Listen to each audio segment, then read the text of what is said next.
तो let us start now series and parallel combination of capacitors. आपने already 9th class में 10th class में resistances की series and parallel combination को study किया हुआ है, जिसमें आपको ये पता है कि अगर रेजिस्टेंसेस इस तरह से कनेक्टेड होती हैं लाइक दिस, तो हम बोलते हैं कि वो पैरेलल कॉम्बिनेशन बन रही है रेजिस्टेंसेस की R1, R2, R3, इसको पैरेलल कॉम्बिनेशन बोलते हैं। पैरेलल कॉम्बिनेशन में जो वोल्टेज होती है सबके अक्रॉस सेम होती है, मींस इसको भी वोल्टेज V मिलेगी, इसको भी V मिलेगी, इसको भी V मिलेगी, बट करंट हर किसी में डिफरेंट होता है, I1, I2, I3। ठीक है, हम कैसे करते हैं, हम यहाँ पर V पोटेंशियल मान लेते हैं, यहाँ पर 0 मान लेते हैं। तो अगर यहाँ V पोटेंशियल माना, यहाँ 0 माना, तो पोटेंशियल डिफरेंस V हो गया, ये V यहाँ तक आ गया, ये 0 इस कनेक्टिंग वायर के थ्रू यहाँ तक आ गया, ऐसे बोलते हैं। तो इन सबको भी पोटेंशियल डिफरेंस जो है वो V मिल गया। तो this is parallel combination of resistances. Series combination में क्या होता था, सीरीज में हम ऐसे रेजिस्टेंसेस को कनेक्ट करते थे, एक के आगे दूसरी रेजिस्टेंस कनेक्ट करते थे हम। तो उस केस में अगर हम इसके अक्रॉस एक बैटरी इमेजिन कर लें जिसका पोटेंशियल डिफरेंस 0 है, इधर मैंने V मान लिया पॉजिटिव, इधर 0 मान लिया, तो ये V यहाँ तक पहुंच गया और इधर से यहाँ पर 0 पहुंच गया। अब इस पूरी कॉम्बिनेशन को पोटेंशियल डिफरेंस V मिल रहा है, बट हर किसी को V नहीं मिल रहा, हर किसी का पोटेंशियल डिफरेंस डिफरेंट होता है, करंट सब में सेम होता है। सीरीज में ये जो करंट है, current is basically flow of electrons, rate of flow of charge, वो सबके लिए सेम होता है ना। तो इसमें से भी वही करंट I निकलता है, इसमें से भी I, इसमें से भी I, but the voltage is V1, here is V2, here is V3. This was the series combination of resistances। और इनके जो रिजल्ट्स थे बच्चे वो ये थे, क्योंकि हमने ना नेक्स्ट चैप्टर जब करना है करंट इलेक्ट्रिसिटी, उसमें इसके भी क्वेश्चंस आने हैं सारे, तो अभी थोड़ा रिकॉल करवा दूं। तो 1/Rp is equal to 1/R1 plus 1/R2 plus 1/R3. This is the series and parallel combination of resistances. But now we are going for capacitors. तो कैपेसिटर की पहले सीरीज ग्रुपिंग पढ़ते हैं।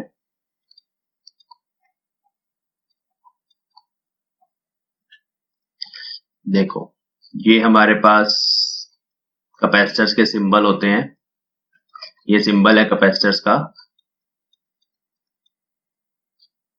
और इधर से हमने इसको कनेक्ट कर लिया। This is positive plate, this is negative plate, negative terminal of battery. अब लेट अस सपोज ये कैपेसिटेंस C1, ये C2, ये C3।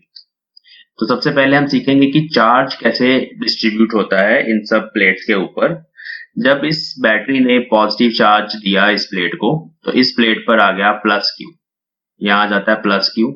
अब दूसरी प्लेट तो इसके साथ कांटेक्ट में है नहीं, है ना, ये एक्चुअली पैरेलल प्लेट कैपेसिटर, आप इमेजिन करो, यहाँ पर एयर है, इंसुलेटर है, कोई भी एक प्लेट पे आपने पॉजिटिव चार्ज दिया with the help of battery, तो दूसरी पर नेगेटिव चार्ज इंड्यूस होगा बच्चे।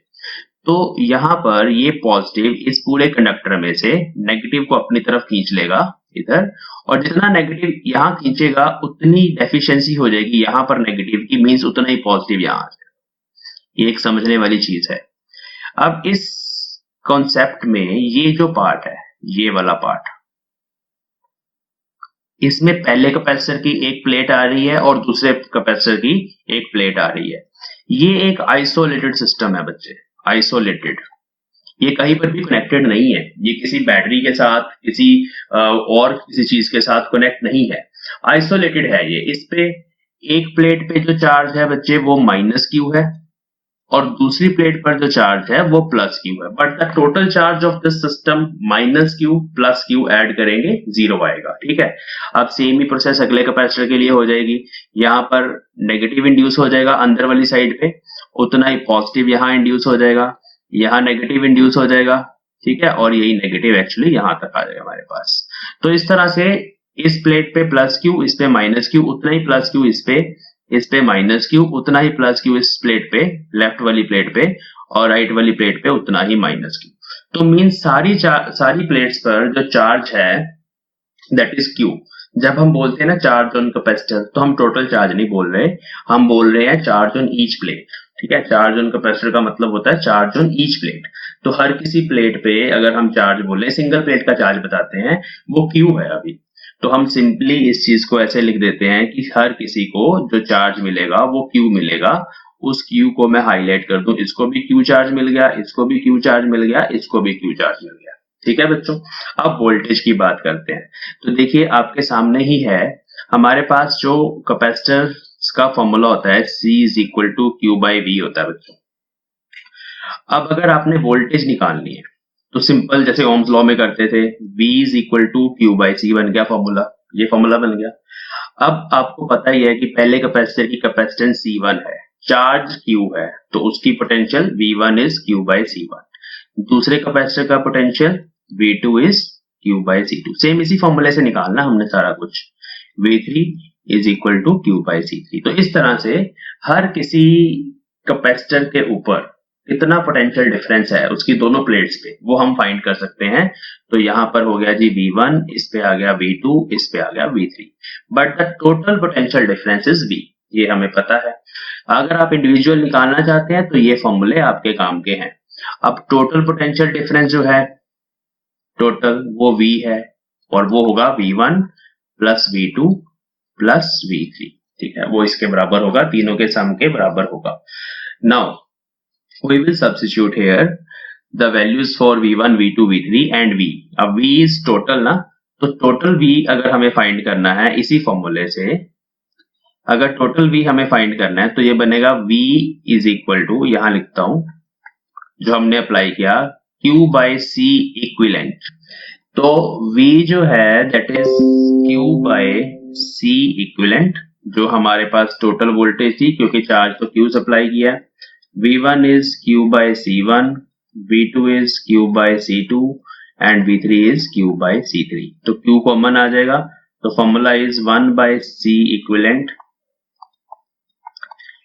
तो इसमें सीरीज कॉम्बिनेशन में ये वाली रिलेशन हमारे सामने आती है। अब इसके कुछ स्पेशल केसेस बना देते हैं फटाफट, जो आपको इंपॉर्टेंट काम आएंगे। तो एक पॉइंट हमारे पास है यहाँ पर कि जो C इक्विवेलेंट होगी ना, वो सबसे छोटी होगी, less than the smallest capacitance, smallest capacitance।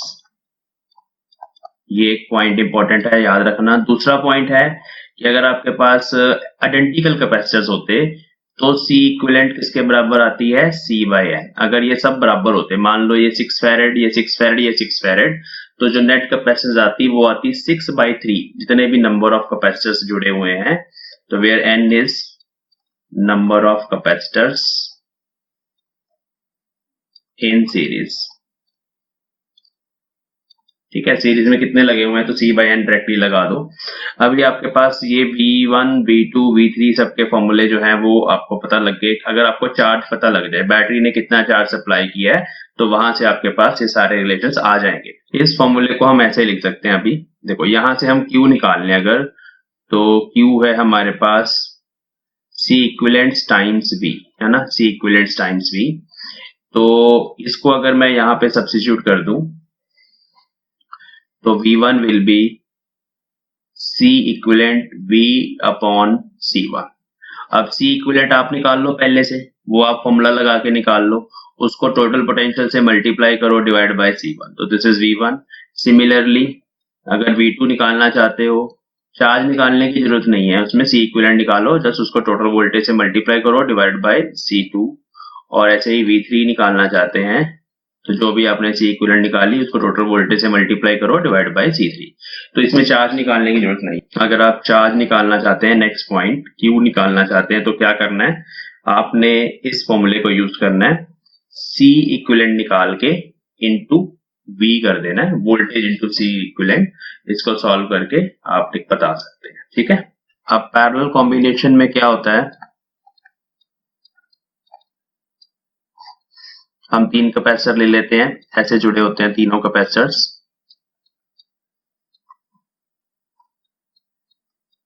This is parallel combination C1, C2, C3। अब जब हम इसको बैटरी से लगाएंगे तो बैटरी का सारा पोटेंशियल डिफरेंस हर किसी को बराबर मिलेगा, इसी को पैरेलल बोलते हैं। इसको भी V मिल गया, इधर इधर 0 मिल गया, तो मीन्स इसका पोटेंशियल डिफरेंस भी V है, इसका भी V है और इसका भी V है। जो चार्ज सप्लाई करेगी बैटरी प्लस क्यू, वो चार्ज यहाँ तक आएगा, बट उसके बाद वो चार्ज जो है वो डिवाइड हो जाएगा, क्योंकि 3 पाथ है, rate of law of charge है बेसिकली। तो Q1 इसको मिल गया, Q2 इसको मिल गया, Q3 इसको मिल गया। अगर आपने किसी भी कैपेसिटर पे चार्ज फाइंड करना है तो उसका फॉर्मूला क्या होगा, जैसे कि आपको पता है C is equal to Q by V। अगर आपने चार्ज फाइंड करना है तो Q is equal to CV। इसका मतलब है कि जो Q1 चार्ज है वो होगा C1 टाइम्स V, जो Q2 चार्ज है वो होगा C2 टाइम्स V, और जो Q3 चार्ज है तीसरे पे वो होगा C3 टाइम्स V। हमेशा चार्ज ऐसे ही निकलेगा। कैपेसिटेंस को वोल्टेज जो भी उसके अक्रॉस है, ये ध्यान रखना, वोल्टेज और कैपेसिटेंस कौन सी लेनी है, जो वोल्टेज उस कैपेसिटर के अक्रॉस है और कैपेसिटेंस, इन दोनों को मल्टीप्लाई कर दो आप, तो आपके पास वहां पे जो चार्ज स्टोर है वो आपको मिल जाएगा। बट जो टोटल चार्ज बैटरी ने सप्लाई किया है यहाँ पे Q टोटल, वो तो Q1 plus Q2 plus Q3 के बराबर है। अब टोटल चार्ज कितना बैटरी ने सप्लाई किया है, टोटल चार्ज उसने सप्लाई किया है C इक्विवेलेंट टाइम्स V। जैसे मैंने बताया कि चार्ज सप्लाई टोटल जो करती है बैटरी, वो देखती है इक्विवेलेंट कैपेसिटेंस कितनी है सर्किट की इनटू V। तो दिस इज Q। अब Q1 यहां सब्स्टिट्यूट करेंगे, C1V, C2V, C3V, V common आ गया, कैंसिल हो गया, C इक्विवेलेंट हो गया C1 plus C2 plus C3। तो पैरेलल में कैपेसिटेंस जो है इस तरह से निकलती है, सिंपली ऐड करके याद रखना इसको। एक पहला point, C equivalent is greater than all the individual capacitors. तो जब आपको ज्यादा कैपेसिटेंस चाहिए होती है ना सर्किट में, तो हम पैरेलल यूज करते हैं, पैरेलल कॉम्बिनेशन। क्योंकि सम होके आ रही है ना, तो C इक्विवेलेंट इन सबसे बड़ी होगी। मान लो ये 2 है, ये 4 है, ये 6 है, सबको ऐड करोगे 10 माइक्रोफैराड आएगा, तो 12 माइक्रोफैराड आएगा, तो आंसर आ जाएगा। Second, for identical capacitors, identical capacitors के लिए आपने क्या करना है, आइडेंटिकल कैपेसिटर्स के लिए आपने जस्ट इनको मल्टीप्लाई कर देना सबको। C equivalent is n times C, तो वो n टाइम्स C बन जाती है, ये आपको पता है। तो इससे हमारे पास आंसर आ जाएगा। हर किसी पे चार्ज निकालना है तो बच्चे ये फॉर्मूला है, इसमें भी तो कोई प्रॉब्लम नहीं है। सिंपली C1 आपको पहले से पता होता है, और इसमें तो वोल्टेज भी पता होती है, क्योंकि वोल्टेज भी गिवन होती है, कैपेसिटेंस भी गिवन होता है, और यहाँ से चार्ज हमारे पास आ जाता है। आप ये भी कर सकते हैं रिवर्स प्रोसेस, कि आप पहले सबका इंडिविजुअल चार्ज निकाल लें, फिर उसके बाद Q टोटल निकाल लें। सेकेंड स्टेप में Q टोटल कैसे आएगा, इन सबको ऐड कर दें बाद में, ठीक है। उसके बाद अगर आप C इक्विवेलेंट निकालना चाहते हैं तो आप यही फॉर्मूला दोबारा से यूज करें, वो बनेगा जी Q टोटल, न्यूमेरिकल में बता रहा हूँ, Q टोटल डिवाइड बाय जो भी बैटरी का पोटेंशियल डिफरेंस है। ये अगर आप ऐसे भी कर लोगे तब भी आपके पास इक्विवेलेंट कैपेसिटेंस इस केस में आ जाएगी। तो किसी भी तरीके से आप चल सकते हैं। तो this is the parallel combination. Now we will solve some important circuits. तो पहले तो बहुत सिंपल सर्किट्स होते हैं, जैसे एग्जांपल ले लेते हैं, इनको करने की जरूरत भी नहीं है, आप लोगों को भी पता है। ये सिंपल सर्किट है ना, ऐसा एक सर्किट है। हमें फाइंड करना है equivalent capacitance C C C। तो ये दोनों नजर आ रहा है सीरीज में है, तो आइडेंटिकल भी है। तो इन दोनों की कैपेसिटेंस आपने ना हमेशा फारदेस्ट एंड चूज करना होता है। जहां टर्मिनल्स है ना A B, आप A B से ऑपोजिट चले जाएं। A B से ऑपोजिट कोई भी दो कैपेसिटर आपको सीरीज में नजर आ जाएंगे या पैरेलल में नजर आ जाएंगे। तो इन दोनों को सॉल्व कर लेंगे, इन दोनों का आंसर हमारे पास आ जाएगा जी C/2। अब इन दोनों की जगह हम एक कैपेसिटर इमेजिन कर सकते हैं, वो इसके साथ पैरेलल में है। मींस यहाँ पर C/2 और C आर इन पैरेलल। अगर ये पैरेलल में होंगे तो हमारे पास नेट कैपेसिटेंस आ जाएगी दोनों को ऐड करके, तो C इक्विवेलेंट आ जाएगी C plus C/2 which is 3C/2। ठीक है, तो इस तरह से फारदेस्ट एंड पे चले जाते हैं। जैसे एक और सिंपल एग्जांपल कर लेते हैं।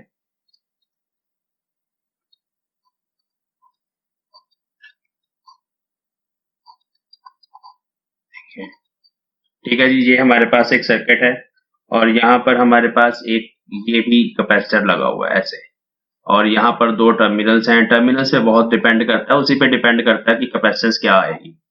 ठीक है, अब इस केस में हमें ए बी के अक्रॉस कैपेसिटेंस निकालनी है, तो फारदेस्ट एंड पे चले जाओ आप वापस, जैसे मैंने अभी बताया।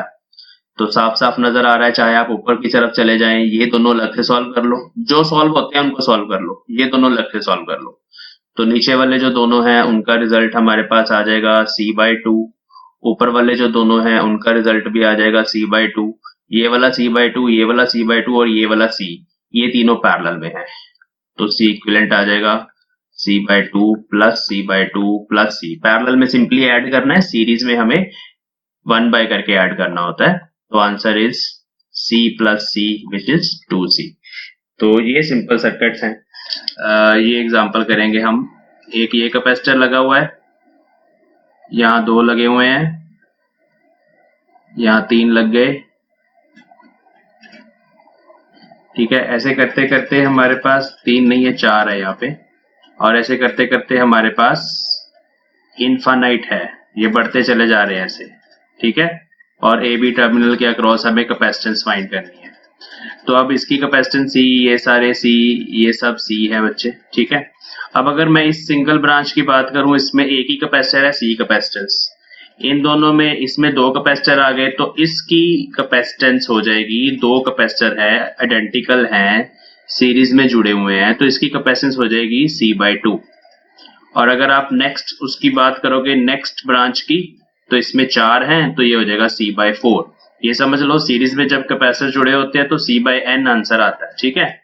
अब हमें इनफाइनाइट नेटवर्क है, तो इनमें सबको ऐड करना है, तो C इक्विवेलेंट होगा, वो हमारे पास आएगा, सारे पैरेलल में जुड़े हुए हैं ना, तो पैरेलल में हम क्या करते हैं, जस्ट ऐड करते हैं। तो हम करेंगे C plus C/2 plus C/4 and so on, ठीक है।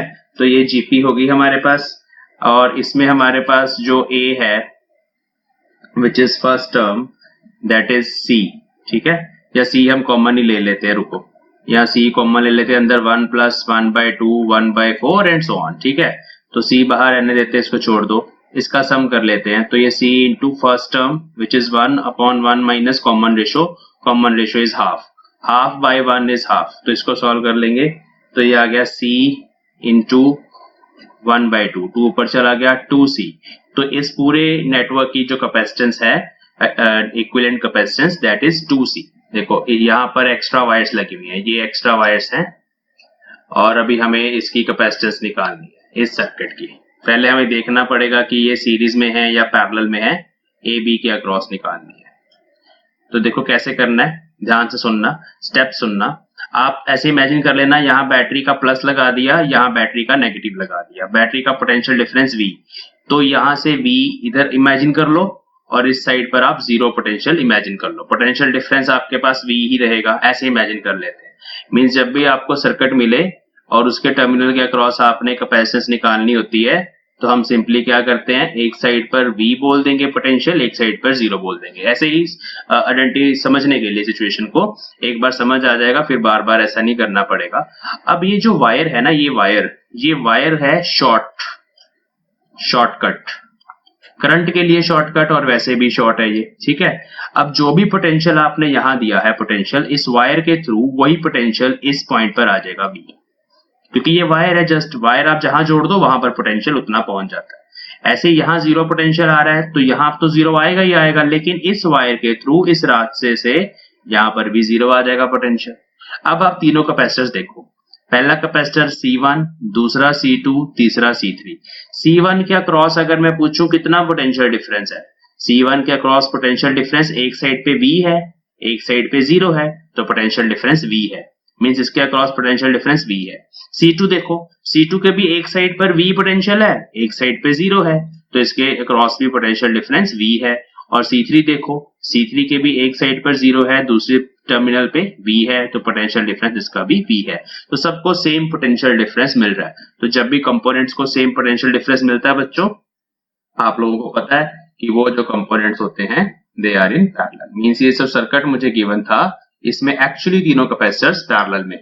अगर ये सर्किट में हमारे पास C होता, तो हमारे पास जो रिजल्ट आता पैरेलल में 3C आता, C इक्विवेलेंट का। तो याद रखना एक्स्ट्रा वायर का क्या इफेक्ट होता है। एक्स्ट्रा वायर जो होता है शॉर्टकट, शॉर्ट सर्किट भी बोलते हैं इसको। जो भी पोटेंशियल वायर के इस एंड पर है वो वायर के दूसरे एंड पर भी होगा, बस ये चीज आपने याद रखनी है। एक और क्वेश्चन देखना है ऐसा, देखो ये सिंपल सर्किट होते हैं ऐसे, बट जस्ट कंफ्यूज करने के लिए बच्चों को बना दिए जाते हैं। ये देखो सर्किट, पहले सिंपल वाले कर लेते हैं, फिर थोड़े कॉम्प्लिकेटेड भी करेंगे। चलो पहले आप लोग दिमाग लगाओ, मुझे बताओ, जैसे मैंने बताया एक साइड V मान लो, एक साइड 0 मान लो, और देखो कि ये कैपेसिटर, इस सर्किट की कैपेसिटेंस कितनी आने वाली है। देखो ये V है ना, तो ये V कनेक्टिंग वायर से गया, यहाँ पर V आ गया इस टर्मिनल पे, इधर से भी ये V कनेक्टिंग वायर पे गया, यहाँ पर V आ गया। अब इस कैपेसिटर पे तो पोटेंशियल डिफरेंस ही नहीं है, क्योंकि ऊपर भी V नीचे भी V minus V zero, there is no potential difference. तो इसके अक्रॉस पोटेंशियल डिफरेंस नहीं है, इसको आप यहाँ से डिलीट कर सकते हो। ये V आगे भी जाएगा, यहाँ तक पहुंच जाएगा, इधर से ये जीरो यहाँ आएगा। ऐसे ही ये V इधर से यहाँ तक भी जाएगा और इधर से ये जीरो आ जाएगा। ठीक है, तो इसको और इसको पोटेंशियल डिफरेंस V मिल रहा है, मतलब ये दोनों पैरेलल में है, और इनको पोटेंशियल डिफरेंस जीरो मिल रहा है, जिसको पोटेंशियल डिफरेंस जीरो मिल रहा है। तो ये सर्किट बच्चों ऐसे रीड्रॉ हो सकता है, ऐसे रीड्रॉ हो सकता है। C इन दोनों को VV मिला, दोनों पैरेलल में है, तो रिजल्ट आ जाएगा 2C। ठीक है बच्चे, तो इस तरह से एक्स्ट्रा वायर का ये इफेक्ट होता है।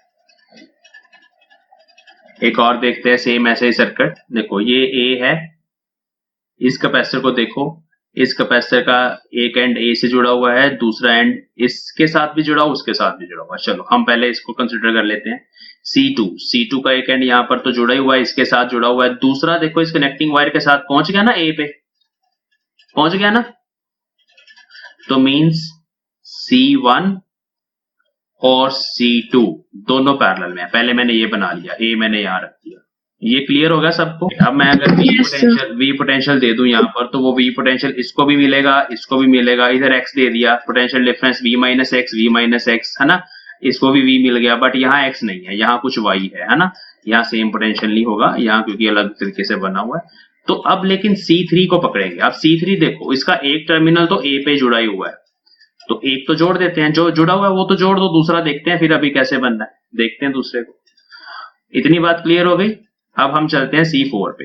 ये आपका X पॉइंट था, जहां C1 C2 जुड़े हुए थे, तो यहाँ C1 C2 जुड़े हुए हैं, ये X पॉइंट है।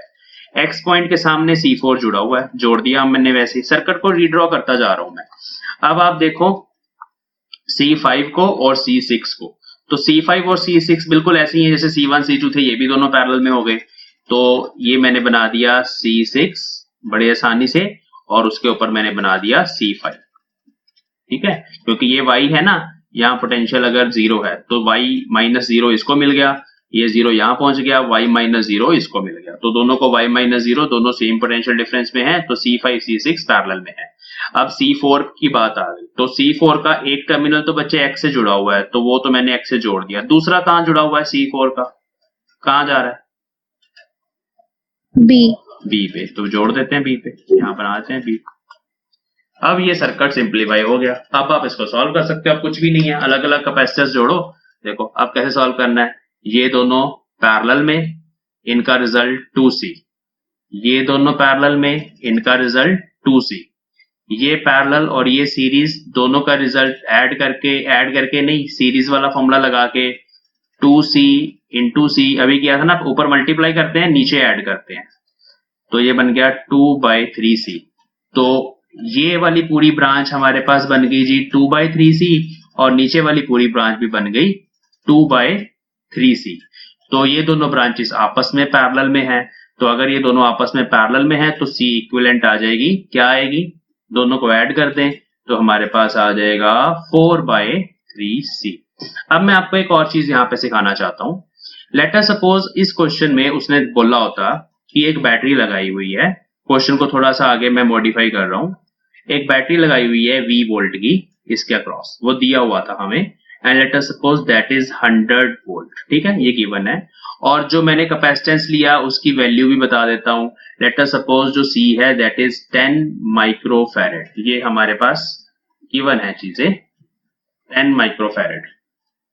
हमें निकालना है charge supplied to the circuit, तो अब क्या करेंगे, चार्ज निकालना है, तो C is equal to Q/V, Q is equal to CV। तो C है हमारे पास जो अभी हमने निकाली, which is 4/3 into 10 microfarad into voltage 100 volt. इसको हम सॉल्व कर लेंगे, तो ये बन गया 4 आगे 3 zeros divide by 3 micro coulomb. तो this is the charge transfer to the circuit. Equivalent capacitance पहले फाइंड करेंगे। ये दोनों कैपेसिटेंस आपके सामने पैरेलल में लगे हुए हैं, तो C23 मतलब 2 और 3 की जो कैपेसिटेंस आएगी दैट इज 4 + 2 6 माइक्रोफैरेड। उसके बाद C23 और C1 ये दोनों सीरीज में हैं, तो C123 मीन्स इसको और इन दोनों का जो रिजल्ट है उसको सॉल्व कर रहे हैं हम, तो वो आ जाएगा जी हमारे पास 3 × 6/3 + 6 18/9 इट इज 2 माइक्रोफैरेड। तो 2 माइक्रोफैरेड जो है हमारे पास नेट कैपेसिटेंस आ गई इस पूरे सर्किट की, तो that is C equivalent which is 2 microfarad। Now we will calculate the charge supplied by battery। Total charge battery ने कितना दिया, C equivalent into potential difference। तो C equivalent है हमारे पास 2 माइक्रोफैरेड into 1200 volts, तो ये बन गया 2400 माइक्रोकूलम। तो 2400 माइक्रोकूलम चार्ज जो है इस बैटरी ने इसको सप्लाई किया है। Now we will see the charge on each capacitor. तो बच्चों अभी आपको ये पता लग गया इस कैपेसिटर को पूरा चार्ज है ना, क्योंकि ये कैपेसिटर और ये दोनों का जो रिजल्ट है वो सीरीज में है, तो बैटरी ने यहाँ पर हमें सप्लाई किया है 2400 माइक्रोकूलम, तो वो पूरा चार्ज 2400 माइक्रोकूलम इसको मिलेगा। लेकिन इस पॉइंट से जाके वो चार्ज डिवाइड हो जाएगा क्योंकि आगे पैरेलल कॉम्बिनेशन है, इसको Q1 मिलेगा, इसको Q3 मिलेगा, तो वो हम कैलकुलेट करेंगे। पहले हम इसकी बात कर लें, तो 4C1 the charge Q1 is 2400 microcoulomb. इतनी बात क्लियर हो गई। Now we will calculate the potential difference across this capacitor which is V1। तो इसके अक्रॉस अगर आप पोटेंशियल डिफरेंस कैलकुलेट करना चाहते हो तो फॉर्मूला V आपने कैलकुलेट करना है, C = Q/V, V = Q/C। Very simple. तो Q1/C1 means 2400 microcoulomb divided by 3 microfarad. Micro से माइक्रो कैंसिल हो गया, 2400 को आप 3 से डिवाइड करेंगे तो 800 वोल्ट्स जो है इसके अक्रॉस पोटेंशियल डिफरेंस है। तो वो मैं बना देता हूं यहाँ पर कि जो टोटल पोटेंशियल डिफरेंस था उसमें से इसको जो मिला है, इसको वो हमें मिला है 800 वोल्ट्स। ठीक है, तो टोटल कितना था, टोटल 1200 था ना, 1200 वोल्ट की बैटरी बोली गई है ऐसे, तो 1200 वोल्ट की बैटरी हम यहाँ ऐसे इमेजिन कर सकते हैं। ये ग्राउंड का मतलब होता है नेगेटिव टर्मिनल और ये पॉजिटिव। तो 1200 वोल्ट में से 800 वोल्ट इसको मिल गया, बाकी कितना बचा, 400 है ना, 400। तो ये 400 वोल्ट इस पैरेलल कॉम्बिनेशन को मिला है। मतलब अब C2 के अक्रॉस जो पोटेंशियल डिफरेंस है V2 वो 400 वोल्ट्स है, और जो ये वाला है हमारे पास Q3 C3 उसके अक्रॉस भी पोटेंशियल डिफरेंस 400 वोल्ट है। Now we can calculate the charge on each capacitor. तो यहाँ पर अगर हम कैलकुलेट करना चाहते हैं, इसको मैं Q2 लिख देता हूँ C2 के अक्रॉस। तो Q2 charge is given by C2 V2। तो C2 is 4 microfarad and V2 is 400 volts, so this is 1600 microcoulombs। so this is the charge on upper capacitor C2। similarly C3 is also same, क्योंकि capacitance नहीं same नहीं होगा, ये 2 microfarad है, तो ये बना C2 V2 C3 V3। C3 is 2 microfarad into V3 भी वही है 400 वोल्ट। तो अगर आप इसको सॉल्व करेंगे तो ये आपके पास आ जाएगा 800 माइक्रोकूलम। मींस वही जो 2400 माइक्रोकूलम था वो यहाँ पे डिवाइड हो गया ना, तो 1600 माइक्रोकूलम इसको मिल गया ऊपर वाले को और 800 माइक्रोकूलम नीचे वाले कैपेसिटर को मिल गया। अब हर किसी का चार्ज आपको पता लग गया, चार्ज और ईच कैपेसिटर आपको मिल गया। Potential at this point B, देखो ये है V पोटेंशियल, V उसने बोला था 1200 वोल्ट, यहाँ मैंने लिख दिया 1200 वोल्ट्स। 800 का डिफरेंस है यहाँ पर इस पॉइंट में, और इस पॉइंट में 800 वोल्ट का पोटेंशियल डिफरेंस है, और इधर हमारे पास 0 है। तो 800 कम कर दो यहाँ पर, और इधर 400 या पता लग रहा है, तो यहाँ लिख देते हैं 400 वोल्ट, ठीक है। तो ये 1200 वोल्ट हो गया, दिस इज 400 वोल्ट, और टोटल हमारे पास यहाँ से लेके यहाँ तक 800 खत्म हो गया, यहाँ से लेके यहाँ तक 400 खत्म हो गया, इस तरह से हम बोल सकते हैं। तो यहाँ पर जो पोटेंशियल डिफरेंस है इसके अक्रॉस, क्योंकि वो 400 वोल्ट है, इसका मतलब बी पॉइंट पर जो पोटेंशियल है दैट इज ऑल्सो 400 वोल्ट्स। तो potential at point B is 400 volts. ऐसे बाकी पॉइंट्स पे बताते हैं। अगर मैं यहाँ पर ए पॉइंट लगा दूं, then potential at point A, single point पे बताया जा सकता है potential. This is with respect to ground या with respect to negative terminal. This is 1200 volt. और अगर आपको यहाँ पूछा जाए, let us suppose this is point C, C नहीं लेते, डी ले लेते हैं, तो पोटेंशियल एट पॉइंट डी अगर पूछा जाए दैट इज 0 वोल्ट। तो इस तरह से आप हर किसी पॉइंट पे पोटेंशियल बता सकते हो। तो ये है हमारे पास अभी सर्किट, इसमें 3 माइक्रोफैरड इसकी कैपेसिटेंस है और 3 माइक्रोफैरड इसकी कैपेसिटेंस है। ये है 1 microfarad, this is also 1 microfarad, this is 1 microfarad. और एक इसमें नई चीज है, वो है कि रेजिस्टेंसेस भी लगी हुई हैं। This is 20 ohm and this is 10 ohm, resistances भी लगी हुई हैं। अब बच्चे जो इस तरह का सर्किट होता है जिसमें रेजिस्टेंस और कैपेसिटर लगे होते हैं, that is called RC circuit. और ये आरसी सर्किट अलग से स्टडी किया जाता है जब हम कंपटीशन की तैयारी करते हैं, क्योंकि सीबीएसई में इसके ऊपर क्वेश्चंस नहीं आते, लेकिन कंपटीशन में, आईआईटी जेई में और नीट में ये क्वेश्चंस पक्का आते हैं। जेई में तो बहुत ज्यादा आते हैं, नीट में भी नहीं आते ज्यादा, नीट में एक आध आया होगा कभी, शायद नहीं भी आया, लेकिन आईआईटी जेई मेंस में आरसी सर्किट के क्वेश्चन होते हैं। अब क्या होता है, जब हम एक कैपेसिटर के साथ एक रेजिस्टेंस लगा देते हैं ऐसे, और एक बैटरी लगा दें, this is called RC circuit. ये बैटरी इस कैपेसिटर को चार्ज करती है। जब ये चार्ज कर रही होती है, ड्यूरिंग दैट टाइम इस सर्किट में से करंट फ्लो करता है। अगर ये रेजिस्टेंस है और करंट फ्लो कर रहा है सर्किट में से, तो इस रेजिस्टेंस के अक्रॉस कुछ पोटेंशियल ड्रॉप होता है, पोटेंशियल डिफरेंस होता है, लेट अस सपोज V1। यहाँ V वोल्टेज है और इसके अक्रॉस कुछ ड्रॉप होगा, और उसके बाद बाकी जो ड्रॉप है वो इस कैपेसिटर के अक्रॉस होगा। बट बच्चे ये काम कब हो रहा होता है, जब सर्किट में करंट फ्लो हो रहा हो। सर्किट में करंट कब फ्लो होता है, सर्किट में 2 टाइम पर करंट फ्लो होता है इस केस में। एक होता है during charging of capacitor, means जब वो चार्ज हो रहा है, और दूसरा टाइम होता है ड्यूरिंग डिस्चार्जिंग। अब ये कैपेसिटर डिस्चार्ज कब होगा, अगर आप इसके दोनों टर्मिनल्स बैटरी हटा के यहां से आपस में कनेक्ट कर दोगे, तो यही जो पोटेंशियल डिफरेंस इसके अक्रॉस बना हुआ है, पॉजिटिव और नेगेटिव, उसके कारण, उस पोटेंशियल डिफरेंस के कारण इस सर्किट में करंट फ्लो होगा, दैट इज डिस्चार्जिंग करंट। और अभी चार्जिंग करंट है जब ये चार्ज हो रहा है, लेकिन जब एक बार कैपेसिटर चार्ज हो जाए, मींस जब ये कैपेसिटर अनचार्ज से बन जाएगा चार्ज्ड, चार्ज हो गया, that state is called steady state. Steady state बड़ा इंपॉर्टेंट कॉन्सेप्ट बता रहा हूं मैं, स्टेडी स्टेट।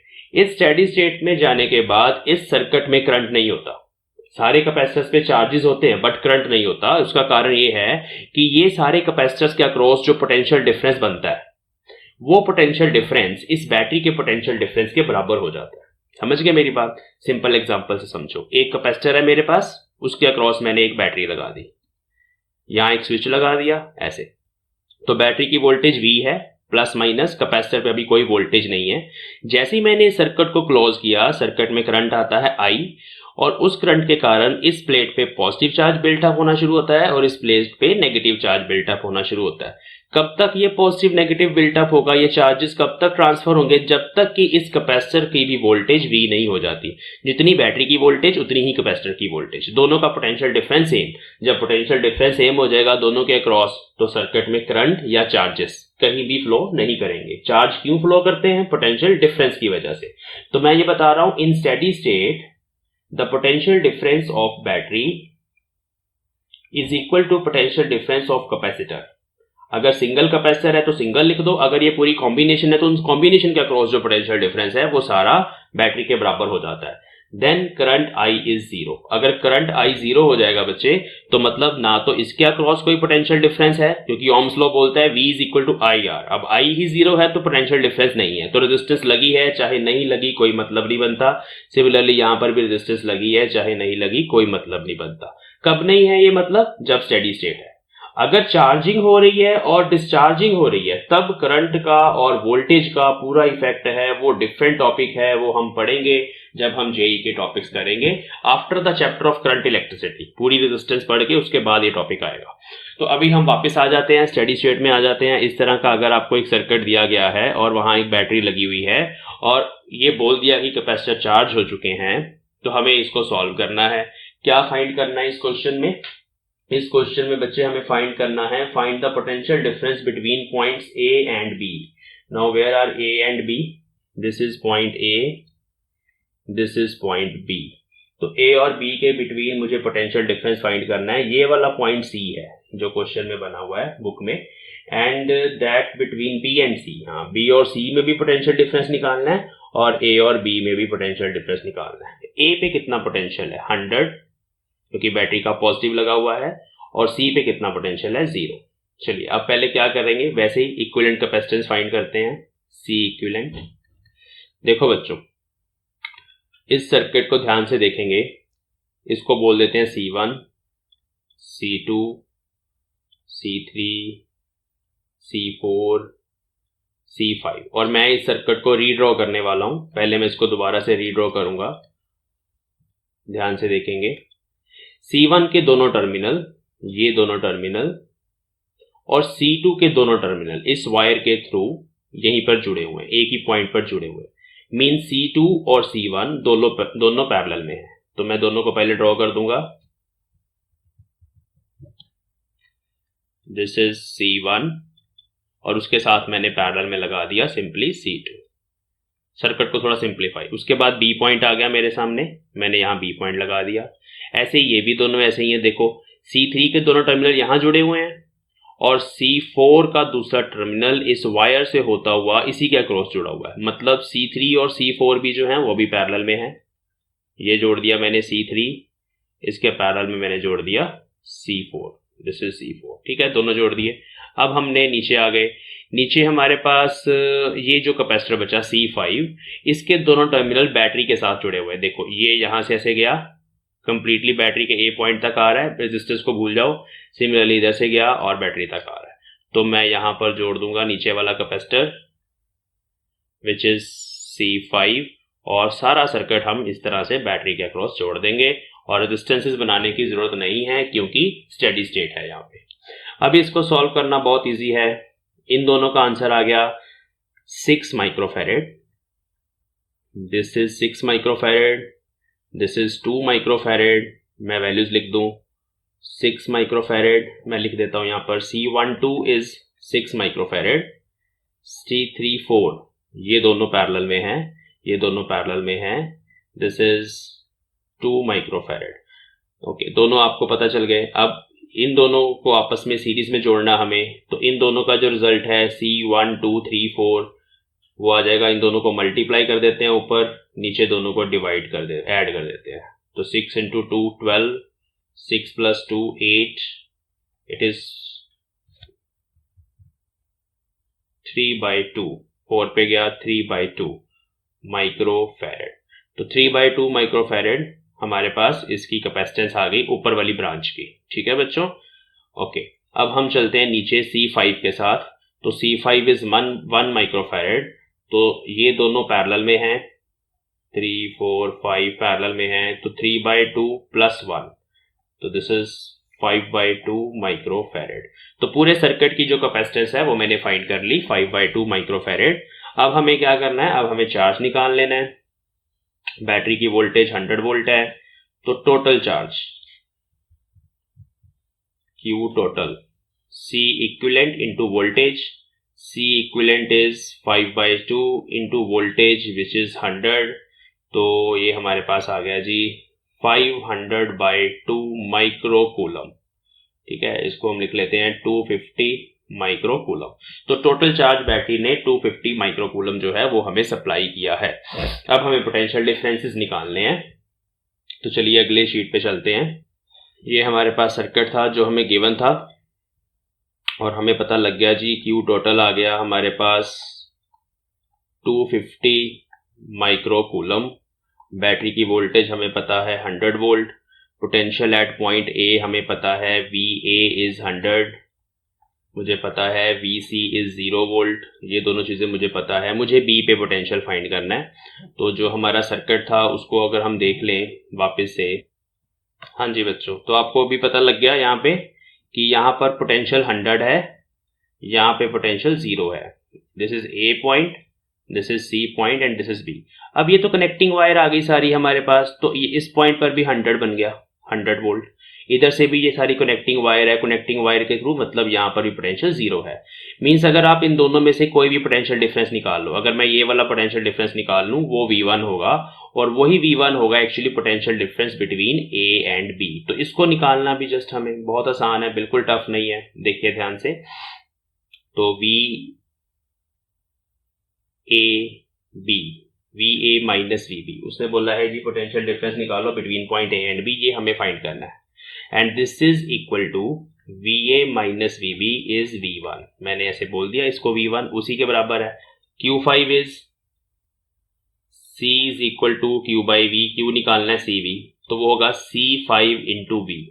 अब इसको टोटल वोल्टेज 100 ही मिली है, और C5 हमारे पास है 1 माइक्रोफैरेड, तो 1 microfarad into 100, this is 100 microcoulomb. तो आपने देख लिया कि जो टोटल चार्ज Q टोटल यहाँ पे सप्लाई किया था उसमें से इसको मिल गया 100 माइक्रोकूलम। टोटल कितना था? 250 माइक्रोकूलम। मींस ऊपर वाली ब्रांच में चला गया 150 माइक्रोकूलम, तो 150 माइक्रोकूलम ऊपर चला गया बच्चों। तो वही 150 माइक्रोकूलम इन दोनों के नेट के अक्रॉस होगा और वही इसके अक्रॉस होगा, क्योंकि ये दोनों आपस में कैसे लगे हुए हैं? सीरीज में। Capacity charge will be same. इस कॉम्बिनेशन को कितना मिलेगा? That is, let us suppose charge हमें पता है, वोल्टेज निकालनी है, तो now I will writing V1 and V1 is Q by C। इन दोनों की जो भी नेट कैपेसिटेंस है वो है C12। हाँ जी, कितना चार्ज गया जी ऊपर? 150। मैंने यहाँ पुट कर दिया 150 माइक्रोकूलम, और इन दोनों की नेट कैपेसिटेंस मैंने अभी सॉल्व करी थी 6 माइक्रोफैरेड, इसको 6 माइक्रोफैरेड से डिवाइड करेंगे, तो ये चला गया 50, है ना, 50 बाय 2 वोल्ट, है ना, इतना ही बना ना, 25 वोल्ट्स। तो 25 वोल्ट्स हमें इसको मिल गई A और B के जो अक्रॉस पोटेंशियल डिफरेंस है। आगे चलते हैं, इसका भी फाइंड करते हैं, which is VB minus VC। वो एक्चुअली इसके अक्रॉस पोटेंशियल डिफरेंस है V2, और वो V2 अभी कैसे निकालेंगे? चार्ज अपॉन इन दोनों की जो कैपेसिटेंस है वो है C34। चार्ज कितना है जी? चार्ज उतना ही है, सीरीज में है 150 माइक्रोकूलम, और इन दोनों की जो कैपेसिटेंस है नेट 1 + 1 वो थी 2। सॉल्व कर लेंगे, 2 माइक्रोफैरेड सॉल्व कर लेंगे तो हमारे पास आंसर आ जाएगा 75 वोल्ट। तो देखो दोनों पोटेंशियल डिफरेंस आपको मिल गए। टोटल 100 वोल्ट अप्लाई किया था, इसको पूरा 100 वोल्ट मिला, पैरेलल में है। इसको मिला 25 वोल्ट्स, इसको मिला 75 वोल्ट्स, दोनों का सम 100 है। चार्ज इसको मिला 150 माइक्रोकूलम, इसको भी मिला 150 माइक्रोकूलम, क्योंकि ये दोनों सीरीज में हैं। टोटल 250 माइक्रोकूलम इसने सप्लाई किया था बैटरी ने, उसमें से 100 माइक्रोकूलम नीचे चला गया है, और सारा सर्किट आपने सॉल्व कर लिया, कंप्लीटली सॉल्व हो गया, सब चीजें निकल गई। तो इस तरह से आप देख रहे हो कैसे मैं स्टेप बाय स्टेप चल रहा हूं। तो स्किल्स हैं ये, तो आई होप कि आप भी इनको डेवलप कर पाएंगे। अब हम करेंगे व्हीटस्टोन ब्रिज। इसकी प्रॉब्लम्स भी डायरेक्ट आती हैं, ये आप ट्राई भी कर लेना, बुक में भी हैं बहुत सारे। देखिए इसमें हमारे पास इस तरह से कैपेसिटर्स जुड़े होते हैं बच्चों, इसके बहुत सारे वेरिएंट्स हैं, मैं सारे बनाने की कोशिश करता हूं यहाँ पर जितने मेरे माइंड में आते हैं अभी। ये देखो 5 कैपेसिटर होते हैं हमेशा इसमें, C1, C2, C3, C4 और यहाँ पर C5। तो इस तरह का जो नेटवर्क होता है इसको बोलते हैं गेहूं पत्थर ब्रिज, व्हीटस्टोन ब्रिज, ठीक है। और व्हीटस्टोन ब्रिज में 2 तरह का होता है, बैलेंस्ड और अनबैलेंस्ड। क्या मतलब है बैलेंस का, क्या मतलब है अनबैलेंस का, मैं अभी बताऊंगा, लेकिन इसको सॉल्व कैसे करते हैं अनबैलेंस वाले को, ये हम नेक्स्ट यूनिट में पढ़ेंगे। अभी मैं दोनों का मतलब बताता हूँ। बैलेंस व्हीटस्टोन ब्रिज का मतलब होता है कि ये जो बीच वाला कैपेसिटर है इसके अक्रॉस कोई भी पोटेंशियल डिफरेंस नहीं होगा, C5 के अक्रॉस कोई भी पोटेंशियल डिफरेंस नहीं होगा। अगर इसके अक्रॉस कोई पोटेंशियल डिफरेंस नहीं होगा हम उसको बोलते हैं बैलेंस्ड व्हीटस्टोन ब्रिज। अब अगर इसके अक्रॉस पोटेंशियल डिफरेंस नहीं होगा तो चाहे इस कैपेसिटर को लगा दो चाहे इसको हटा दो, कोई फर्क नहीं पड़ता, हमारे पास सर्किट सिंप्लीफाई हो जाता है। अनबैलेंस का मतलब है कि इसके अक्रॉस भी कुछ पोटेंशियल डिफरेंस है। तो अनबैलेंस को कैसे सॉल्व करना है अभी उसकी बात नहीं कर रहे, वो जेई में करवाएंगे। अभी के लिए मैं बैलेंस की बात कर रहा हूँ। बैलेंस व्हीटस्टोन ब्रिज क्या होता है और उसकी क्या कंडीशन होती है। तो बैलेंस के केस में there is no potential difference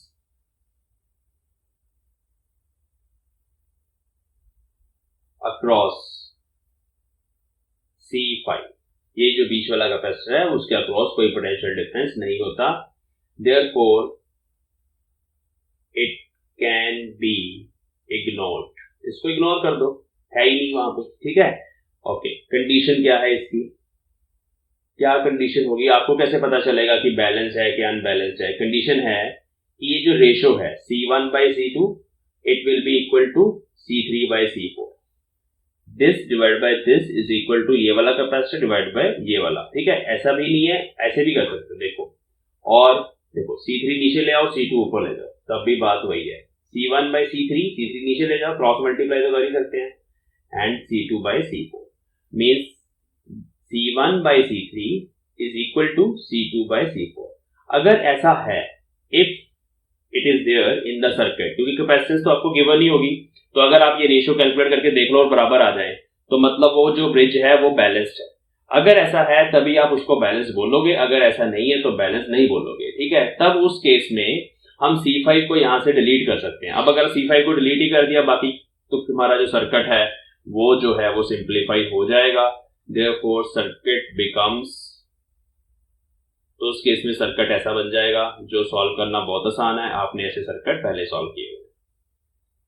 क्या है ये सर्किट, इसमें ऊपर वाले दोनों कैपेसिटर सीरीज में हैं C1 और C3, नीचे वाले भी दोनों आपस में सीरीज में हैं और उनका जो रिजल्ट है वो आपस में पैरेलल में आएगा, वो आप सॉल्व कर सकते हैं। अब मैं इसके वेरिएंट्स बता दूं और कैसे कैसे ये सर्किट ड्रॉ होता है। देखो ये पतंग जैसा भी होता है, काइट काइट, आजकल के बच्चों कहाँ काइट उड़ाते हैं,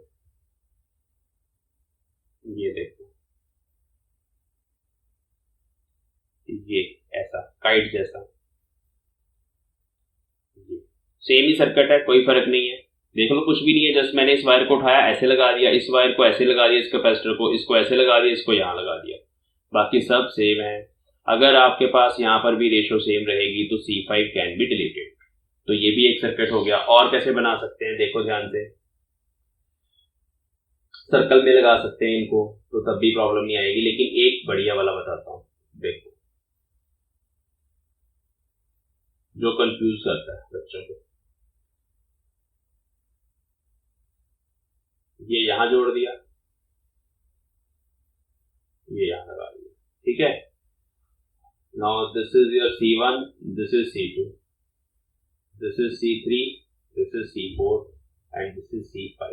तो सब बच्चों को समझ लग रहा है कि ये वाला सर्किट और ये उसके बराबर है ना, दोनों सेम है, कुछ भी नहीं किया मैंने। जस्ट इस कैपेसिटर का देखो ये वाला टर्मिनल अगर हम C2 को देखें तो C2 का एक टर्मिनल A पे जुड़ा हुआ है और दूसरा C4 के साथ जुड़ा हुआ है ना। C2 को देखो तो यहाँ जुड़ा हुआ है, late us suppose this point is B, तो A B के बिटवीन जुड़ा हुआ है। तो यहाँ पर भी देखो C2 को एक A पे जुड़ा हुआ है और दूसरा देखो C4 के साथ जुड़ा हुआ है, बात वही है।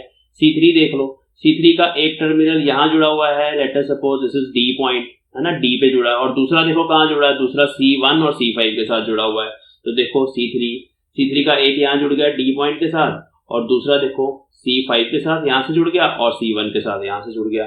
तो ये सर्किट सेम वैसा ही है, जस्ट इसको लर्न कर लो, दिमाग में ये पिक्चर बिठा लो कि जब ऐसा सर्किट आएगा that is a Wheatstone bridge. ज्यादा सोचने मत बैठ जाना एग्जाम में, इसीलिए अभी करवाया जाता है। एक और है वो भी बना के देखते हैं अगर बन जाए तो। देखो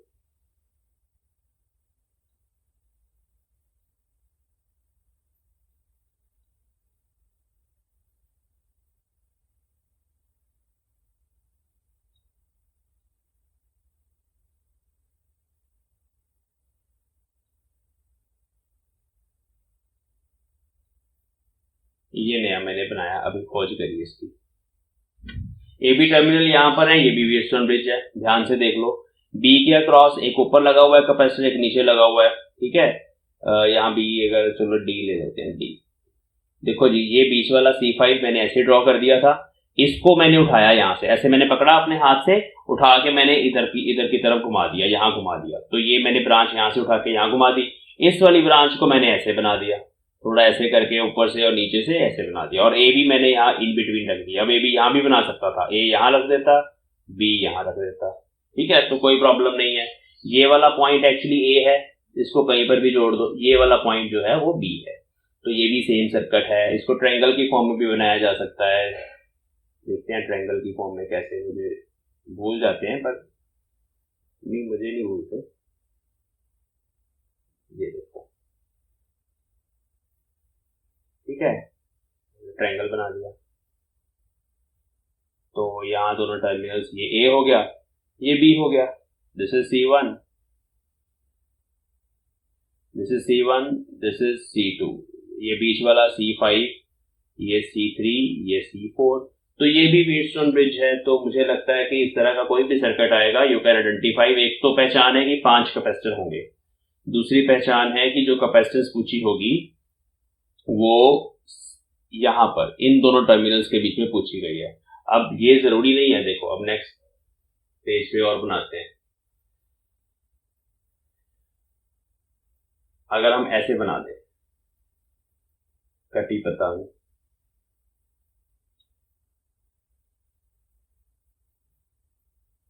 ठीक है, लेकिन टर्मिनल यहां लगा दें, ए बोल दिया यहां पर है इसके साथ जुड़ा हुआ, और बी बोल दिया यहां पर है। अब ये व्हीटस्टोन ब्रिज नहीं है। 5 कैपेसिटर यहां भी है, शक्ल सेम वैसी है, बट ये व्हीटस्टोन ब्रिज नहीं है, क्योंकि अभी इक्विवेलेंट कैपेसिटेंस आपने इन दोनों टर्मिनल्स के अक्रॉस निकालनी है।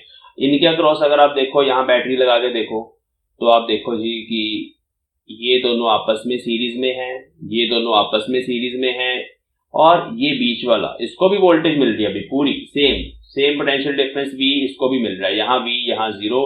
तो जो रिजल्ट आएगा इन दोनों का, उसको आप इसके साथ, तीसरे वाले के साथ पैरेलल में कर दोगे, तीनों आपस में पैरेलल में आएंगे, तो सर्किट सॉल्व हो जाएगा। ये एक सिंपल सर्किट है, देखने में व्हीटस्टोन ब्रिज जैसा है, बट अगर टर्मिनल्स यहाँ ऊपर लगा दे तो व्हीटस्टोन ब्रिज नहीं है, बैलेंस अनबैलेंस कोई भी नहीं है।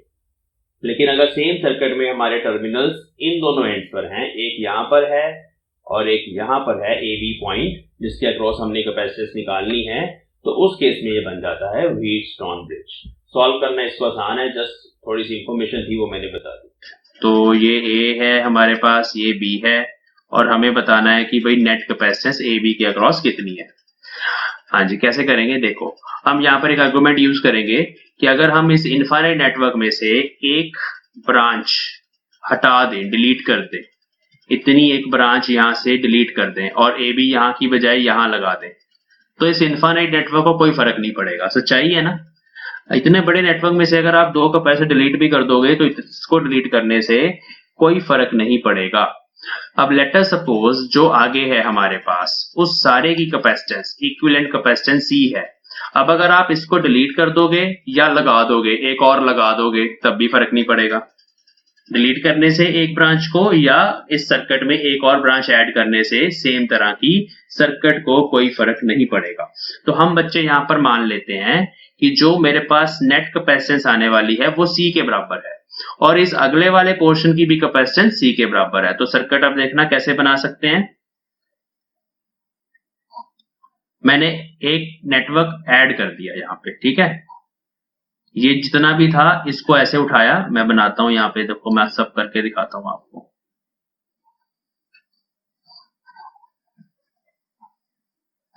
इसको ऐसे उठाया, यहां लगा दिया, उसकी कैपेसिटेंस से कोई फर्क थोड़ी पड़ेगा, कोई फर्क नहीं पड़ेगा, क्योंकि एक को लगाने से कोई फर्क नहीं पड़ता।